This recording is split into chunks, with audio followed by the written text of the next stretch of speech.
Response improve करता जा रहा है। तो मैं हरियाणा के युवाओं से, हरियाणा की जनता से, माताएं बहनों से दिल से धन्यवाद करना चाहता हूं कि आपने इतना प्यार दिया, आपने इतनी शक्ति दी, इसके लिए हम बहुत बहुत आभारी हैं।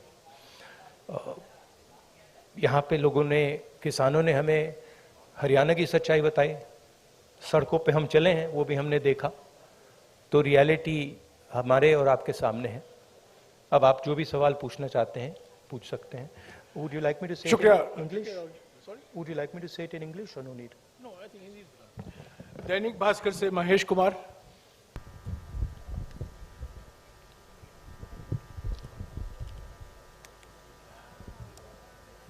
राहुल जी, आपने पानीपत में कहा था मन से, किसमें? मैं महेश कुमार, दैनिक भास्कर से। हाँ, नहीं आपने क्या पानीपत मैं पूरा हरियाणा ही देखता हूँ। आपने पानीपत में कहा था कि पानीपत तय करता है कि दिल्ली की सरकार किसकी बनेगी, मन से कहा गया था। लेकिन नहीं, मन से कहा गया था, रैली। आवाज नहीं आ रही मेरी? ओके, भाई थोड़ा माइक को एडजस्ट कर लीजिए।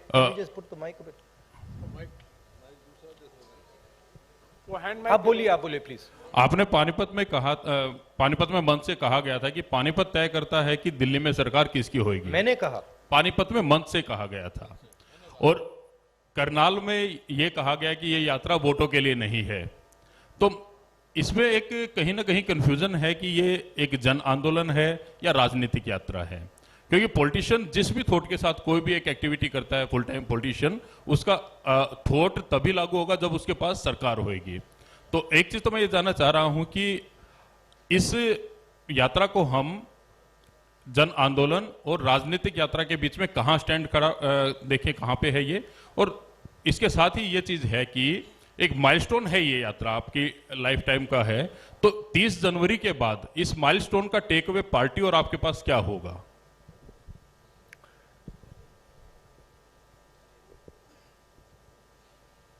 ये जो यात्रा है, जो हिंदुस्तान की आवाज को दबाया जा रहा है और जो हिंदुस्तान में डर फैलाया जा रहा है, हिंदुस्तान को जो बांटा जा रहा है, एक जात को दूसरी जात से, एक धर्म को दूसरे धर्म से जो लड़ाया जा रहा है, उसके खिलाफ ये यात्रा है। इस यात्रा का एक और लक्ष्य है, और वो मेरा पर्सनल लक्ष्य है, और जो हमारे साथ लोग चल रहे हैं वो उनका भी लक्ष्य है। वो है कि हम इस यात्रा को तपस्या जैसे देख रहे हैं। हम अपने देश से प्यार करते हैं, देश की जनता से प्यार करते हैं, किसानों से, गरीब लोगों से प्यार करते हैं, और उनके साथ हम चलना चाहते हैं। तो यात्रा का लक्ष्य पर्सनल है। यात्रा का लक्ष्य देश की जनता को देश की सच्ची आवाज सुनाने का है। अब देखिए, उससे राजनीतिक फायदा हो, नुकसान हो, उसके बारे में मैं नहीं कह सकता हूं, मगर यात्रा का लक्ष्य अवेयरनेस का है। और जो मेन 3 बातें हैं जो हम सब जगह कहते हैं, भारत जोड़ो, डर के खिलाफ खड़े हो, नफरत मत करो, ये एक मुद्दा है। दूसरा मुद्दा, जो हिंदुस्तान में इकोनॉमिक इनइक्वालिटी हो रही है, जो सारा का सारा धन मीडिया, दूसरे इंस्टीट्यूशंस, 2, 3, 4 लोगों के हाथ में है, इसके खिलाफ। और उसके जो नतीजे हैं, भयंकर जो अनएम्प्लॉयमेंट हो रहा है, तेजी से जो महंगाई बढ़ रही है, उसके खिलाफ ये यात्रा है। और लोगों को ये मालूम है कि भाई हिंदुस्तान में बेरोजगारी बढ़ रही है, तो उसका कारण है कि पूरा का पूरा धन 3, 4, 5 लोगों के हाथ में है, सबको मालूम है। लोगों को यह भी मालूम है कि वो जो धन का कॉन्सेंट्रेशन हो रहा है, पूरा का पूरा पूरी पूरी की पूरी आर्थिक शक्ति जो 3-4 लोगों के हाथ में जा रही है, उसका नतीजा बेरोजगारी है, उसका नतीजा महंगाई है, लोगों को कनेक्शन मालूम है। तो हम ये बात रखना चाहते हैं और बहुत सक्सेसफुली ये बात यात्रा ने रखी है। इसलिए मैं आपसे कह रहा हूं कि जहां भी हम जा रहे हैं यात्रा इंप्रूव हो रही है। तो अब ये हमारा लक्ष्य था। दैनिक जागरण से अश्विनी शर्मा। नहीं बताता हूं। देखिए,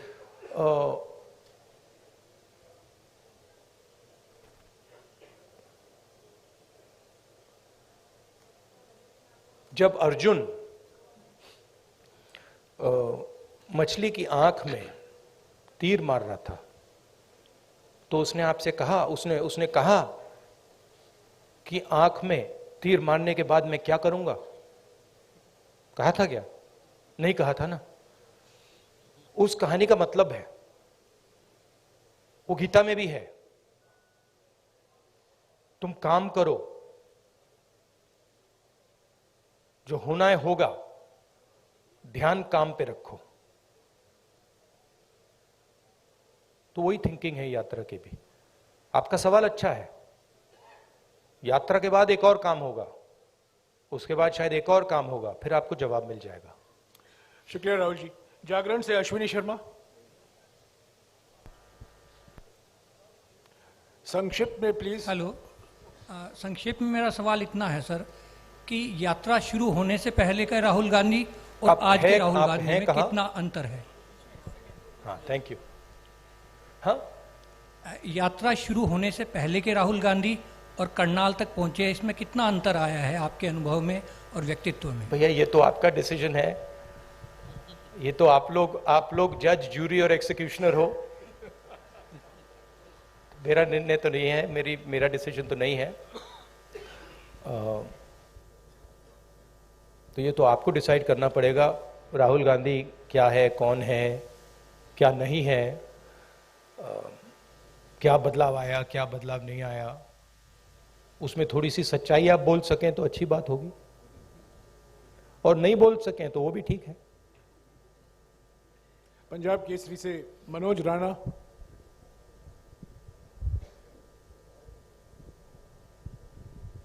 सर नमस्कार। मैं ये जानना चाहता हूँ, पूरी जगह से हरियाणा की जनता भी जानना चाहती है कि आगामी विधानसभा चुनाव में सीएम का चेहरा कौन रहेंगे कांग्रेस की तरफ से, क्योंकि भाजपा का तो उन्होंने क्लियर कर रखा है लगभग। हाँ जी, देखिए, मैंने प्रेस कॉन्फ्रेंसेस में 3-4 बार कहा है कि हमारा लक्ष्य यात्रा का है और आप लोग डाइवर्ट करने की कोशिश करते हो। पता नहीं आप यात्रा को दिखाते ही नहीं हो। आपको कहा गया है कि भाई यात्रा को दिखाओ मत। सोशल मीडिया में मतलब बवाल मचा हुआ है, तूफान आया हुआ है, मगर नेशनल मीडिया में कुछ नहीं दिखाया जाता। और फिर आप प्रेस कॉन्फ्रेंस में आते हो, कहते हो भैया चलो एक डिस्ट्रैक्शन मारते हैं, सीएम कौन होगा, पीएम कौन होगा। अगला सवाल आएगा पीएम कौन होगा, देख लेना, आएगा, पक्का आएगा कि डिस्ट्रैक्ट करना है भैया, सीएम कौन होगा, पीएम कौन होगा। फिर उसके बाद आएगा सवाल ऑपोजिशन यूनिटी नहीं है, वो भी आएगा। तो आप करिए जो आपको करना है, मुझे भी करना है काम। Thank you. अमर उजाला से सेवा सिंह। अब भैया पीएम वाला पूछिए, वो 3 है आपके, वो हर प्रेस कॉन्फ्रेंस में आते हैं, सीएम कौन, पीएम कौन। अमर उजाला से सेवा सिंह। राहुल जी नमस्कार। कहाँ है? हाँ हाँ जी, सॉरी। शेर यात्रा चल रही है, बहुत चर्चाएं हो रही है, लेकिन कांग्रेस के संगठन की भी उतनी चर्चा हो रही है कि मतलब आगे चुनाव की तैयारियों को देख रहे हैं लोग यात्रा के जोड़ के, तो संगठन की भी इतनी ही चर्चा हो रही है कि संगठन नहीं मतलब बन पा रहा, संगठन नहीं बन पा रहा है। जी सर। तो ये कब तक पॉसिबल होगा? कार्यकर्ता भी इंतजार में रहते हैं सर, मेहनत करने वाले। देखिए, सबसे पहले ये कहना कि संगठन नहीं है, ये तो बिल्कुल गलत है। संगठन तो मतलब सड़कों पे आपको दिख रहा है, सब जगह दिख रहा है। खारगे जी प्रेसिडेंट हैं, मैं कांग्रेस पार्टी का प्रेसिडेंट नहीं हूं, तो ये सवाल आपको खारगे जी से पूछना पड़ेगा कि एग्जैक्टली हरियाणा का संगठन में इंप्रूवमेंट कैसे लाई जाएगी। मैं हरियाणा के 3 डिजिटल न्यूज चैनल से सवाल पूछवाऊंगा। लोकवाणी से मनदीप पूनिया। हाँ जी, माइक दीजिएगा इनको जल्दी। नमस्कार। नमस्कार सर। सर, मैं आपसे ये सवाल पूछना चाहता हूं कि आप लगातार कह रहे हैं कि डर का माहौल है, नफरत फैल रही है, डर का माहौल है। आपकी सरकार छत्तीसगढ़ में है, वहां पर सोनी सोरी जो कि इंटरनेशनल ह्यूमन राइट एक्टिविस्ट मानी जाती हैं, उनके घर की बिजली काट दी गई है, वो अंधेरे में रह रही हैं। अभी कुछ दिन पहले वहां पर एक 19 साल के आदिवासी लड़के का छत्तीसगढ़ पुलिस एनकाउंटर करती है। तो डर का माहौल भी आपको दिख रहा है, और क्योंकि इस यात्रा से आप कह रहे हैं कि सिविल सोसाइटी, पत्रकार, वकील, जो भी सेक्शन डरा हुआ है, उसके आप दिल की, उसकी मन की उसको डर को आप कम करना चाहते हैं। तो सोनी सोरी जो कि इंटरनेशनल एक्टिविस्ट हैं, वो डर में वहां अंधेरे में बैठी हुई हैं, तो वहां आपकी सरकार है। बाकी अगर आपकी सरकार सेंटर में आ गई तो फिर वही जो छत्तीसगढ़ में रहा, क्या वही होगा? नहीं, सबसे पहली बात यह है, देखने की बात है कि ये जो आपने मेरे सामने सवाल रखा है, ये आप नरेंद्र मोदी जी के सामने रख सकते हैं क्या? सबसे पहली बात ये है। कहां रखे हैं आपने? नहीं, कवरेज एक व्यक्ति के सामने सवाल रखना और कवरेज करना में बहुत फर्क होता है। प्रधानमंत्री जी ने ऐसे कितने प्रेस कॉन्फ्रेंस किए हैं जहां पे कोई भी पत्रकार उनसे ऐसा सवाल पूछे। सबसे पहली बात यह है, ठीक है। दूसरी बात यह है कि मैं कह रहा हूं कि देश की जनता को बांटकर उनमें नफरत फैलाई जा रही है। हिंदू मुस्लिम, अलग अलग जात के लोगों को लड़ाया जा रहा है। क्या कांग्रेस पार्टी ये करती है? कांग्रेस पार्टी ने कभी कहा है कि एक जात के व्यक्ति को दूसरे जात के व्यक्ति की हत्या करनी चाहिए? कांग्रेस पार्टी ने कभी कहा है कि एक धर्म को दूसरे धर्म से लड़ाया जाना चाहिए? कभी नहीं कहा है, हिस्ट्री में कभी नहीं कहा है। तो दूसरी बात यह है। तीसरी बात यह है कि जो वहां पे डर का माहौल है, उसके बारे में आपने हमें बताया है, हम जाके उसको देखेंगे, और अगर वहां पे हम उसके बारे में बोल सकते हैं, मैं बोलूंगा, ठीक है। और अगर वहां पे कुछ गलत हो रहा है तो मैं पर्सनली जाके उसको देख के उसमें मेरी जो राय होगी मैं रखूंगा, ठीक है। मगर मेन बात यह है कि जो देश में आज नफरत फैलाई जा रही है, जो हिंसा की जा रही है, वो छत्तीसगढ़ सरकार एज अ पॉलिसी नहीं कर रही है। वहां पे इश्यूज हैं, वहां पे लैंड एक्विजिशन की इश्यूज हैं, और वहां पे टेंशन है, मगर हमारी पॉलिसी वो नहीं है। धन्यवाद। मसले से सर्वमित्र कंबोज। नमस्कार सर। इधर सर, मैं देख रहा हूं आप स्पीच में जवान और यात्रा के बाद मैं आपको बताना चाहता हूं कि मैं पर्सनली वहां जाऊंगा और पर्सनली इस बात को समझने की कोशिश करूंगा। अगर वहां पे कोई कमी है तो उसको मैं सुधारूंगा। नमस्कार सर, इधर ही। सर, आप नमस्कार। हर स्पीच में तकरीबन जवान और किसान की बात करते हैं। हाँ जी। किसान की अगर बात करें तो आपको पता है लंबा आंदोलन हमारे देश में हुआ। हालांकि सरकार ने कानून वापस ले लिए, लेकिन एमएसपी का मुद्दा अभी भी बरकरार है। उसके लिए किसान अभी भी संघर्ष कर रहा है। पंजाब में अभी चल रहा है, हरियाणा में भी चल रहा है। आपकी सरकार थी तब स्वामीनाथन आयोग की रिपोर्ट आ गई थी, लेकिन आपने लागू नहीं की। क्या अगर आपकी सरकार आ जाती है तो आप स्वामीनाथन आयोग की रिपोर्ट को लागू करेंगे? और जो किसान एमएसपी मांग रहा है, क्या वो आप एमएसपी देंगे? देखिए, ऐसी ये जो चीजें होती हैं, ये ऐसे कैजुअली नहीं कहा जा सकता है, ठीक है। कि भैया, सबसे पहले मैं एक कांग्रेस पार्टी का मेंबर हूं, कांग्रेस पार्टी का लीडर हूं, बहुत सारे और हैं। तो अगर हम इस बात को सीरियसली कहना चाहते हैं तो ये डिस्कशन हम अपनी मैनिफेस्टो कमिटीज में करते हैं और उसको सीरियसली असेस करते हैं जी। उसके फाइनेंशियल इंप्लीकेशंस असेस करते हैं, उसके दूसरे इंप्लीकेशंस असेस करते हैं, और फिर उस पर निर्णय लेते हैं। मैं यहां कह सकता हूं हाँ करेंगे ना करेंगे, उसका कोई मतलब नहीं है। जो हमारे मैनिफेस्टो में आएगा वो हमारा डिसीजन होगा, और वो गारंटी करके हम करेंगे। जैसे हमने न्याय योजना के बारे में कहा था, हमने अलग अलग स्टेट्स में कर्जा माफी की बात की थी, जब हमारे मैनिफेस्टो में आ जाता है वो होगा ही होगा, ठीक है। तो पहली बात ये है। दूसरी बात ये है कि हम एक्सेप्ट करते हैं कि जो किसान है उसको चारों ओर से घेरा जा रहा है, उसको डायरेक्टली मारा जा रहा है, फ्यूल प्राइसेस से लेकर डायरेक्ट डीजल पेट्रोल के प्राइस से डायरेक्ट मारा जा रहा है, उसको इनडायरेक्टली मारा जा रहा है।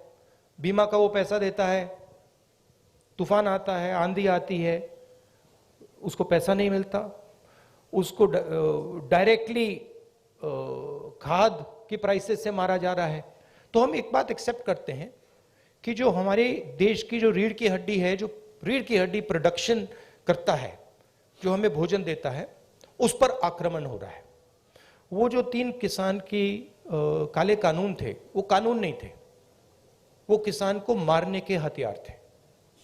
जैसे डिमोनेटाइजेशन और गलत जीएसटी छोटे व्यापारियों को मारने के हथियार हैं, वो पॉलिसीज नहीं है, ठीक है। तो हम समझते हैं कि उनको प्रोटेक्शन की जरूरत है। और एक और बात, एक्सपोर्ट पॉलिसी भी उनको मारने का, उनसे चोरी करने का एक तरीका है, ठीक है। तो हम जानते हैं कि किसान पर आक्रमण हो रहा है, और मैं आपको एक बात की गारंटी दे दूंगा कि कोई भी कांग्रेस पार्टी की सरकार आएगी, वो आक्रमण बंद होगा, किसान की रक्षा होगी, उसकी प्रोटेक्शन होगी। और अगर हम अरबपतियों का लाखों करोड़ रुपए कर्जा माफ कर सकते हैं, तो हम किसानों की भी मदद कर सकते हैं। ये मैं आपको गारंटी करके दे सकता हूं। एमएसपी बहुत जरूरी मुद्दा है, उस पर हम चर्चा करेंगे, इंटरनल डिस्कशन करेंगे और उस पर हम निर्णय लेंगे। मगर मैं ऐसे प्रेस कॉन्फ्रेंस में इन चीजों के बारे में फ्लिपेंटली नहीं बोल सकता। मैं सीरियस आदमी हूं, मैं अगर मेरे मुंह से कुछ निकलता है तो क्रेडिबली निकलना चाहिए, सच्चाई निकलना चाहिए। नहीं, सप्लीमेंट्री नहीं, एक सेकंड, जवान की बात करता हूं। जवान की बात, बेरोजगारी की बात बहुत ज्यादा, जिस स्टेट में आप बैठे हैं आंकड़ों के माफ हिसाब से कीजिएगा, टॉप पर नो है, सप्लीमेंट्री प्लीज, टॉप पर। नो नहीं, सप्लीमेंट्री नहीं, एक हाँ, जवान के बारे में मैं आपको बताता जी, हूं। आपके जवाब दिया इन्होंने। एक सेकंड सर, आप कहते हैं कि कोई इंजीनियरिंग में जा रहा है, कोई मेडिकल करता है, आईएएस करना चाहते हैं, लेकिन जॉब्स नहीं है, यानी कि उनको पता नहीं कितनी जॉब्स हैं। तो आपके पास क्या ऐसा रोड मैप है? हमारे देश में हर साल लाखों ग्रेजुएट निकलते हैं, पोस्ट ग्रेजुएट निकलते हैं, सरकारी और प्राइवेट नौकरी में ऐसा कौन सा रोड मैप होगा कि हम उनको सेट कर पाएं? देखिए, ये देश अपने युवाओं से झूठ बोल रहा है, ठीक है। झूठ क्या है? मैं अब 3000 किलोमीटर चला हूं, युवाओं से मैं पूछता हूं, बच्चों से पूछता हूं क्या करना चाहते हो, 5 जवाब मिलते हैं, engineer, doctor, lawyer, army, administration, ठीक है। और सारे के सारे, मतलब हजारों बच्चों ने मुझे ये 5 जवाब दिए हैं। रियलिटी ये है कि इनमें से 10% को, 15% को, ज्यादा से ज्यादा 10% भी मुश्किल है, 10% को इंजीनियर, डॉक्टर, लॉयर ये जॉब्स मिल जाएंगे, बाकी को नहीं मिलेंगे। तो इन सब के सपने टूटेंगे। मेरे पास एक बच्ची आई, कहती है मैं आईएएस में जाना चाहती हूं। मैंने कहा ठीक है बेटा, आईएएस में हर साल कितने लोग जाते हैं? मुझे कहती है 5 लाख लोग जाते हैं। मैंने उससे कहा नहीं बेटा, 5 लाख लोग नहीं जाते हैं, 150 लोग जाते हैं। रोने लग गई।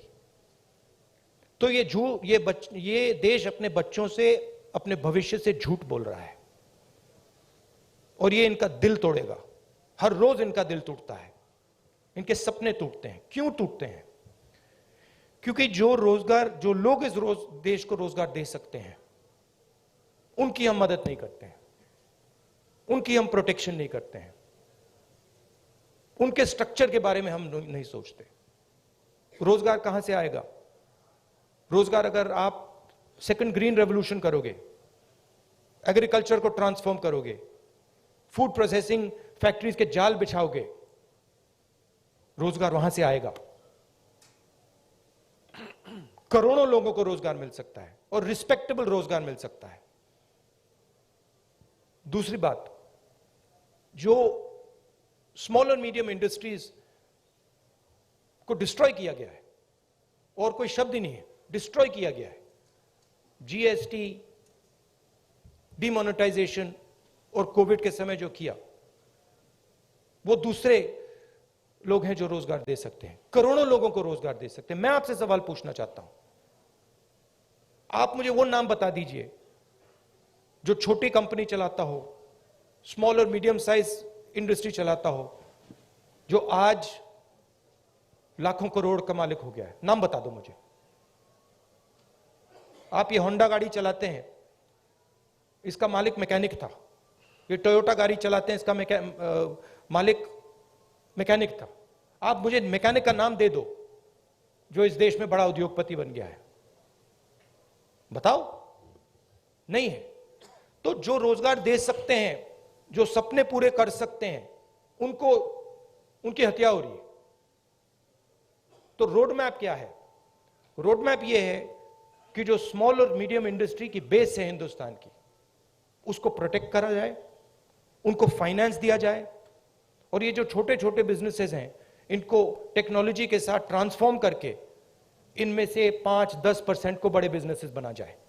ये दूसरा रोड मैप है। तीसरा रोड मैप है कि हमारा जो शिक्षा का सिस्टम है, ये सिर्फ 5 चीजें सिखाने की कोशिश कर रहा है, मतलब 5 रास्ते दिखा रहा है।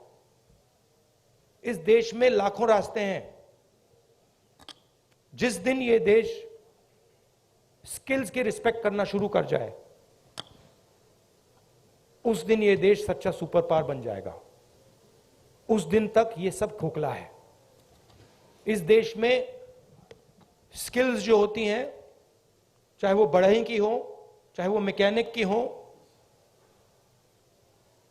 किसी की भी हो, चाहे वो किसान की हो, उसकी कोई इज्जत नहीं करता है, उसका मजाक उड़ाते हैं, देखो ये क्या कर रहा है। जिस दिन वो हो जाएगा, उस दिन ये देश चाइना का मुकाबला कर जाएगा, और यहां पे made in India, made in India, made in India सब जगह दिखना शुरू हो जाएगा। वो रोड मैप है। धन्यवाद। शुक्रिया राहुल जी। हमारे पास सिर्फ 10-12 मिनट है। सवाल संक्षिप्त में कीजिएगा, और फिर से गुजारिश करूंगा सप्लीमेंट्री मत पूछेगा प्लीज। ये रैपिड फायर होना है। कई लोग को मौका देना चाहता हूं मैं। सत्य खबर से सत्य सिंह। सर नमस्ते। सर पिछले काफी समय से हम लोग देख रहे हैं कि जो कांग्रेस पहले डिफेंस मोड में रहती थी, अब अटैकिंग मोड में है। हर जगह पे जवाब दिया जा रहा है। आपकी टीम ये अच्छा काम कर रही है, पर मैं हरियाणा के संदर्भ में आपसे एक सवाल करना चाहता हूं, और वो सेंटर से ही सवाल रहता है। अभी पीछे राज्यसभा का चुनाव था, अजय माकन जी ने चुनाव लड़ा था। उस समय में एक क्रॉस वोटिंग हुई थी। कांग्रेस के पास वोट पूरे थे, उसके बावजूद कांग्रेस अपना राज्यसभा का सदस्य नहीं भेज पाई थी। उस पे ना आज तक कोई जांच की बात आई है, और ना अभी तक उस पे कोई कार्रवाई जैसी बात है। सर आपसे मैं ये जानना चाहता हूँ, क्या इस प्रकार के मुद्दों पर भी, जिस प्रकार से देखिए सोशल मीडिया की बात करें, सोशल फेस बनाने की बात करें, कांग्रेस का जबरदस्त फेस होता जा रहा है, क्या ऐसे मुद्दों पर भी पार्टी में चर्चा होती है? Distraction attempt number 2। देखिए, ये ऑर्गेनाइजेशनल मामला है। यहां पे पीसीसी प्रेसिडेंट बैठे हैं, खारगे जी प्रेसिडेंट हैं, ये आप उनसे पूछिए, इनसे पूछिए। मेरा लक्ष्य क्लियर है। जो देश की आवाज है उसको सामने लाने का। अच्छा अटेम्प्ट था, मैं कहूं कि उससे अच्छा था, ज्यादा सोफिस्टिकेटेड था, मगर मैं डिस्ट्रैक्ट नहीं होऊंगा। Thank you. शुक्रिया राहुल जी। टोटल टीवी से प्रदीप। नमस्कार राहुल जी, धन्यवाद। नहीं, एक और बात जो आपने कहा, नहीं एक बात आपने कही जिसका मैं जवाब देना चाहता हूं। आप बैठ सकते हैं। ये कांग्रेस का प्रेस कॉन्फ्रेंस है, बीजेपी का नहीं है, आरएसएस का नहीं है। राहुल जी समय की पाबंदी भी है। हाँ, नहीं, मगर मैंने पहले कहा किसी प्रेस कॉन्फ्रेंस में, और आपने मुझे पूछा कि राहुल गांधी में कोई बदलाव आया। एक बात मुझे बहुत गहराई से समझ आ गई है कि ये जो लड़ाई है, ये एक्चुअली राजनीतिक लड़ाई नहीं है। सुपरफिशियली ये राजनीतिक लड़ाई है। जब हम बीएसपी से लड़ते हैं या टीआरएस से हमारा चुनाव होता है तो वो राजनीतिक लड़ाई होती है। मगर अब देश में एक चेंज आ गया है। जब से आरएसएस ने इस देश के जो इंस्टीट्यूशंस हैं उनको पकड़ा है, उस दिन से ये लड़ाई राजनीतिक नहीं रही। इसका ये अब दूसरी लड़ाई हो गई है। उसको आप विचारधारा की लड़ाई कह दीजिए, उसको आप धर्म की लड़ाई कह दीजिए, उसको आप कोई भी फ्रेमवर्क दे सकते हैं, मगर वो राजनीतिक लड़ाई नहीं है।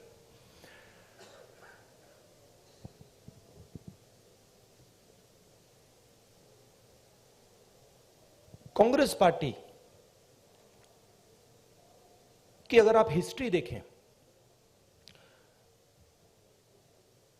जो आपने कहा कार्यकर्ता में जोश आ गया है, यह तपस्या का संगठन है।